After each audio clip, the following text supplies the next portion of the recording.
Hey, what's up, family? Stanley Nelson here again, spiritual development and certified high performance coach. I want to talk to you about peace today.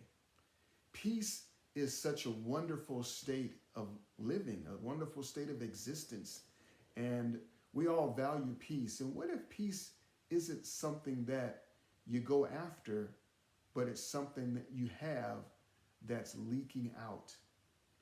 You know, many times we do certain things in our lives that we allow our peace to leak out. And I want to give you 5 potential ways today that I know that I have from time to time, and possibly you as well. We allow our peace to leak out. The first is overthinking, where we start telling ourselves something over and over and over again to where we're just worried, we're not sleeping at night, we're all worked up, we're frustrated. That's number one, overthinking. And I'll give you some solutions in a few minutes. The second is overcommitting, where we get into people pleasing and we just say yes to everything because we're afraid of disappointing people. We worry about what people will think, and we're leaking peace. The third is unspoken expectations, where we really need help with something. Often it happens in close relationships more than any place else. We really need help with something. We wonder why the person knows that we need help and can't seem to bring themselves to help us, but we haven't asked for help. And that's just unspoken expectations.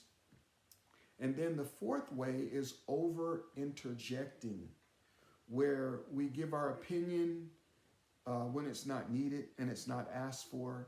Not everything requires our input, but we give our opinion and then we wonder why the person didn't take our advice. And then the fifth way is playing God. We often try and handle things that we can't control, out of our control, but we just take it on and really try and work through it and worry over it ourselves. So I've given you those 5 ways, and here's the question now. The question is this: how do I plug the leaks? Or the greater question first is, where am I leaking peace? And then how do I plug that peace leak? All right, number one, if it's overthinking, you know the drill is to just slow down your thinking, slow down your mind by praying, by doing some breath work, and also by meditating. You can slow the brain down, slow the mind down. The mind cannot rush and ruminate at the same time that you're praying or meditating and slowing your breath down. Number 2 is overcommitting. Just say no. Just say no. Start to protect how you commit yourself. You say to that person, I would love to, but I've got too many other things going on right now. And unfortunately, I have to say no. You can say no, but say it nicely, but say it firmly. And then unspoken expectations. The solution there is simply to speak up and speak out. Speak up and speak out nicely where you're not demanding, but you know that you're plugging that peace leak by speaking up and speaking out.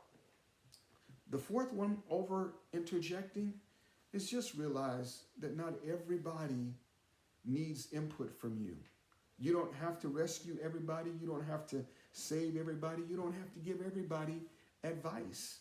And sometimes it's just good to be quick to listen, slow to speak. That's in Psalms. And then the last one, of course, is playing God, is when you know that you are trying to handle something that you cannot control, immediately recognize it, throw your hands up, right? And say, Lord, I just give this to you. I let you take this. All right, so I've given you these 5 areas where we possibly leak peace and 5 solutions. And now here's the work. The work is this, is to take a few moments, sit down, pen and paper, ask the question, where am I leaking peace? And then practice one of the solutions that I've offered to you. Now, here's the truth, and I want to close with this. You and I don't need more peace. We need less leaks. All right, I'm Stanley Nelson, spiritual development and certified high performance coach. I want to thank you for taking a few moments to listen to me in this lesson today. This is part one of a three-part series that I'll be sharing over the next couple of days. And I want to remind you to stay aligned, stay encouraged, and most important, stay connected to God, because that truly is the only way to live. Be blessed, family.